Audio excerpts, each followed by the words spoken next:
Hi there everybody, what's up? Welcome back to my channel and welcome back to another overview for Dissidia Final Fantasy Opera Omnia. Seeing as we've just had the stream from Square Enix about what we can expect to come out of June for the game, and hopefully there's loads of free stuff for us to be able to grab hold of. There's loads of new characters coming out that's really exciting.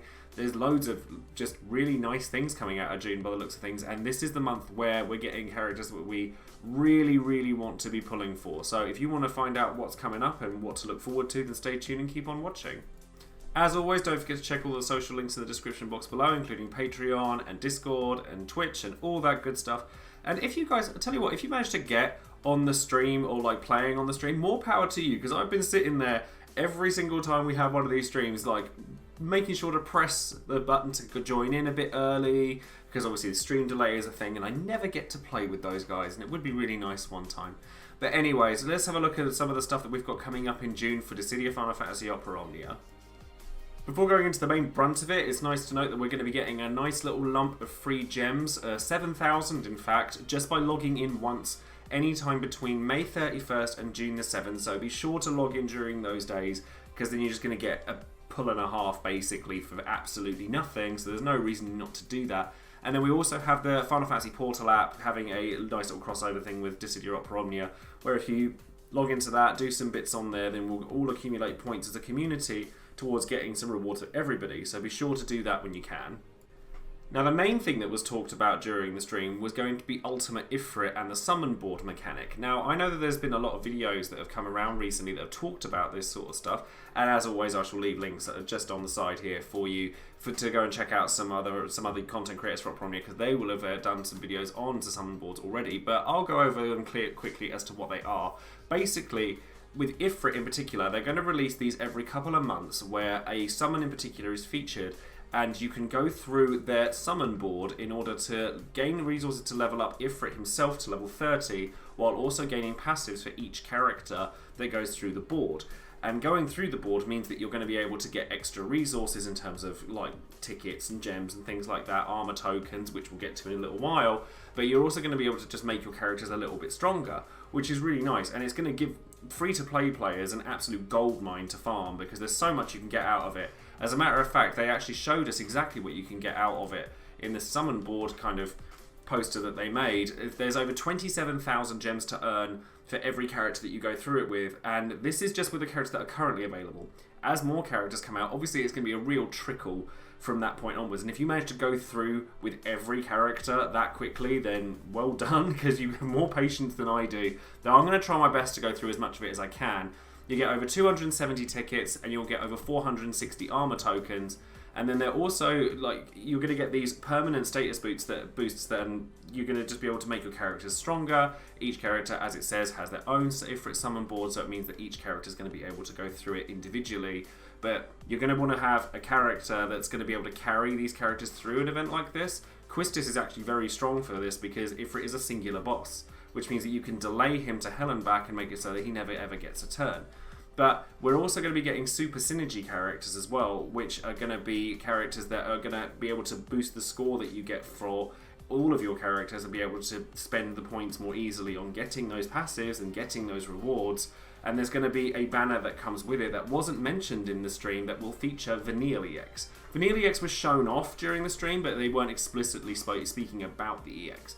Vanille's an interesting character to get one, and she's certainly not bad by any means, but she's not a character that I would chase after. She'll make your life easier, sure, going after Ifrit, but there's like plenty of other characters that will do that job as well. Other characters featuring alongside Vanille, and I'm sure not all of these are going to be featured on a banner, because they're going to be Keita, Snow, Vanille, Balthier, Sellers, and Terra. Now, Sellers and Snow make Ifrit an absolute cakewalk. I don't have his stuff for either of those two. In fact, the only character I have anything for on this slot is actually Balthier. So I probably might need to do a little bit of a tug on this banner myself, just so I can have something from these guys. And if I get Vanille EX, then great. But not only that, they're going to be doing a support item sale and a gem sale over between May 29th and June 8th, which means we're going to be able to get hold of the triple artifacts again, which is always useful. And we're going to get a gem sale, which means that those who are willing to spend money on the game will get it at a discounted rate. Cycle quests are going to double up again, which is always welcome, and trust me, I absolutely need some crystals right now after the number of characters I've had to awaken this month, whether it be Tifa, after accidentally getting her EX, it's a long story. Join my Discord if you want to hear about that story. Kuja having sucked up 40k gems off of me. Quistis having taken 60,000 gems off of me. And there's just loads of things. But having these double rewards is always welcome, basically. But we're also going to be getting limited time event missions as well during the times in which the Super Synergy characters exist, because they aren't permanent. So once you've used, once the timer has run out, like after June the 13th, you won't be able to use these characters to earn the extra summon points for the entire party.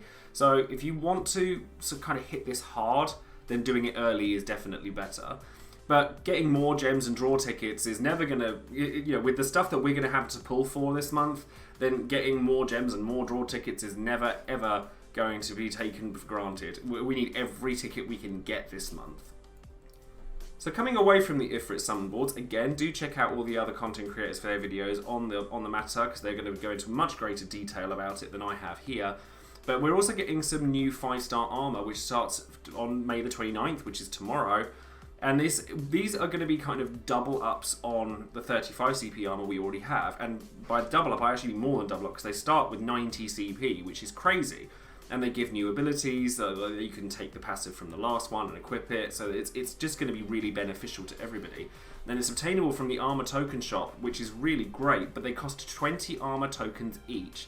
And in order to unlock them for any given character, and this works for every character that is available, all the way up to Rosa, they stated it in the stream themselves, you have to have maxed out their 35 CP armor already, which means it's going to cost you the 20 armor tokens, or 10 if it's a Lost Chapter character, and you've already got on their armor through the event, for you to then max out their 35 CP, which then unlocks the ability to purchase the 90 CP armor.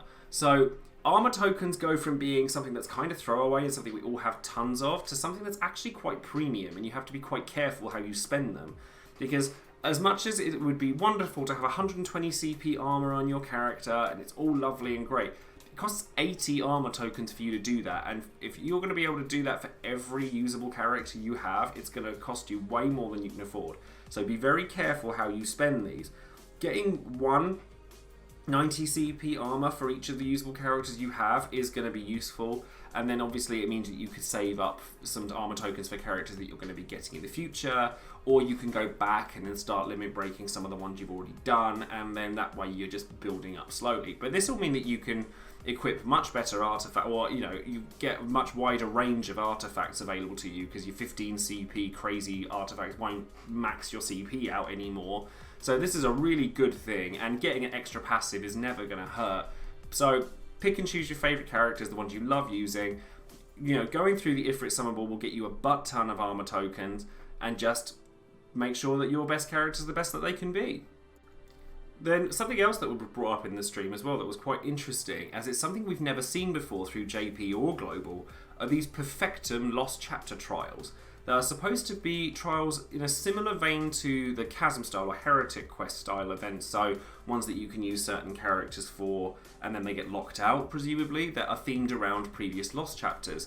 So it says here that they're from School up until Savin. So like most of the early ones, and then additional player missions for featured Lost Chapters will be available. So that means, to me, all that reads is more gems, more tickets, more resources that I can then use to start pulling some of these new characters we're going to be getting. But and this is June the 3rd, so it's only next week that we're going to start getting these, but they run all the way through July, and I think it's that's a long time for just one event to happen. So maybe they'll start splitting them up, maybe there'll be some extra ones added on as the time goes on. I don't know. None of us know really what this is all about, so this will be very interesting to see. So the bit that we've all been waiting for with regards to any new monthly kind of overview or monthly stream, anything like that, is what new characters can we come to expect from Dissidia or Opera Omnia in this coming month. And first thing I want to note before going into any of the characters themselves is the fact that Idojas will be available from the Treasure Hunt or the World of Illusions that come with Lost Chapters from the point of June 3rd. And then they're also going to be available as Link Bell rewards whenever a new character comes around. So that's worth noting as well. But the first character that's going to be coming around is going to be Kefka on June the 3rd. Now, I have a soft spot for Kefka, and I really love him. And he's probably, which is depressing, because he's probably the weakest character on the banner. But that's not to say that he's weak, because he isn't. In fact, he's probably the best debuffer in the game if you have his full kit, all the way up until Pain comes around. And Pain is quite a way away, so Kefka's pretty solid, but the characters that are around him are so powerful that they kind of push him to the wayside a little bit. Though, on the stream, Josh is well known for doing his Kefka cosplay when he pulled for Kefka the last time, but I actually have a Kefka cosplay in the works as well, and he's already said that he's not going to be doing it when Kefka comes out, so I might have to come along and steal his thunder if I can. And then, on June the 7th, we'll have Gold Bears come around, and Gold Bears and the little icon in the bottom there in Rinoa are going to be the real meat of the banners. But a lot of people are going to forego Gold Bears in favour of Rinoa because Gold Bears, as strong as he is, both of these guys just kick Kuja to the curb, which depresses me to no end. We all know how much I love Kuja. But Gold Bears is extremely powerful, but he is very much locked to the dark type element. So his EX sort of like lowers dark resistance, he does butt tons of damage when it comes to dark damage, but if a boss resists dark, then he doesn't do very well at all. Whereas Rinoa is more non-elemental and fits more in a lot of different team compositions, and she does insane amounts of damage, admittedly at the cost to her own health.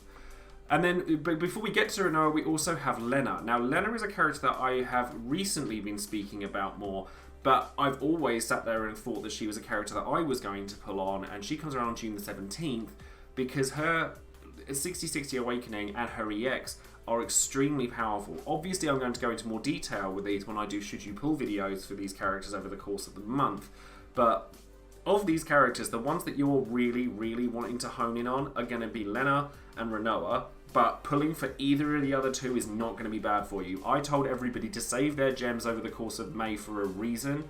This is that reason. All four of these characters are very good. Kefka is probably the weakest of the bunch. Rinoa is probably the strongest of the bunch. Though honestly, I think Lena is actually the longest lasting of the bunch, because her ability to ward off all debuffs altogether is going to carry you for a long, long time. Now, the last thing that they talked about on the stream is the Summer Festival, which is going to happen June the 12th through July. It doesn't say when it ends in July, so I reckon there's going to be more to this spoken about at the end of June during the next monthly stream.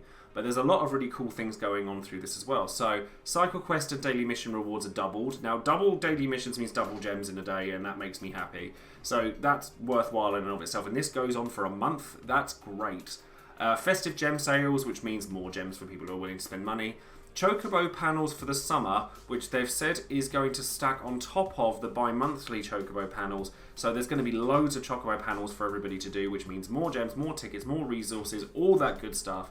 So basically, they're just throwing resources at us, which I am extremely thankful for, given the amount that I don't know about you guys, but I'm going to be pulling quite a lot this month. So hopefully we all get some really good luck, and we don't need to use everything that's on this stuff. But we've seen what my luck can be like in the past, and I'm sure I'm not alone in that. Now, the interesting thing that they speak about here is the Summer Draw banners, which are 2 returning EX weapons each, and the first multi-draw is free from each of them. Now, we've had a little chat about this on my Discord channel, and quick plug, and don't forget to check the link out for that in the description box. But we think it's been said that we think that it's going to be Cloud, Furion, Onion Knight, and Ishtola. I think it's Ishtola we were talking about. Yes, Cloud, Furion, Ishtola, and Onion Knight. And the reason for that are that they are the first characters in JP to have got on their reworks. So that's a perfect time for them to reintroduce those characters, reintroduce them with their reworks, and then get people to pull on them. And if they get their EXs as well, I mean, I only have Cloud out of those 4. So I'd be happy with any of those. But leave a comment in the comments below and let me know what you guys think. If you think that we're right on this front, big shout out to Amaterasu again, because he is one of the godsends of my Discord channel, and he pointed this out way before I did. But there's a lot to look forward to here. There's a costume and gem bundles coming, 1 new, 1 returning. Now the new one could be very interesting. I think personally it'll be Rinoa's white dress. It could be anything. I mean, I doubt it's going to be Gold Bears. I doubt it's going to be Lena. It could be Kefka, but then I don't think Kefka's alternate costume is particularly popular. But then again, neither was Kuja's, and his got released. So maybe we'll see what happens with that. And then we've seen the return of the co-op quest and community point challenges, which I love these because it's great to log in. I mean, because we live in different parts of the world. I live in the UK. Many of the game's players live in, many of Global's players live in the US, and on the other side of the world, It's nice to wake up in the morning and see just this buttload of rewards that come along because everybody else has been playing. And I'm sure it's the same for the other side as well. So I love seeing these community point challenges. I think they're fantastic. But as you can see, they are really just throwing resources at us this month, and I could not be more thankful for it. I'm looking forward to seeing what Summer's Chasm has to offer, whether its synergy characters are going to be the characters from the Summer Draw banners, who the characters from the Summer Draw banners are, and basically what else we're going to be able to get from these Summer Chocobo panels, because normally these kind of festive ones tend to be quite heavy on the gifts, but I'm not going to put words in anybody's mouth. I'm just hoping for more stuff so that my Rinoa and Lena and Kefka and all sorts are nice to me this month. So that's going to be it for the summary of the June Dissidia Final Fantasy Opera Omnia stream overview. There's loads to look forward to. As I've said, there's going to be some really awesome characters and their EXs coming out. There's going to be Vanille EX, Rinoa EX, Golbez EX, Lena EX, Kefka EX, and probably others that are kind of being saved for specific banners like the summer banners and stuff like that. So there's loads to pull for, but luckily they're giving us a lot of resources to go with it. I actually want to know if there's going to be like a rerun of Squalls, or like come with like the Lost Chapter Trials or something like that. There could be like banners that go with that as well. Who knows? But there's tons and tons of stuff to look forward to. Leave a comment below and let me know what you think of the summon board. Are you going to rush it out? Are you going to try and pace yourself over the course of time so that you're always got that little bit of resource coming to you? I know I quite like that. I used to leave like story chapters unfinished on purpose, so there was always gems for me to earn. So that I don't do that anymore, but it's an idea for everybody. It's quite a nice feeling that you've always got something left to earn. And then, obviously, with all the new characters that are coming out with your EXs, there's going to be Should You Pull videos coming from me each week so that you guys have those to look forward to, and I'll try my best to give you the best advice I can in whether the character is worth pulling for or not. Spoilers, most of them are. And then there's also the new armor coming out. There's free gems for you, but there's so much to look forward to. So I hope you've enjoyed this video, and I hope you're enjoying the game as much as I am. I'm actually going to go back and do one last pull for Paladin Cecil before he runs out tonight, because as much as I said that he's not worth pulling for, I just really like him, so I might try and do a cheeky pull for him. But that's going to be it from me, so thanks ever so much for joining me, and hopefully I will see you guys soon. Thanks ever so much for watching, take care.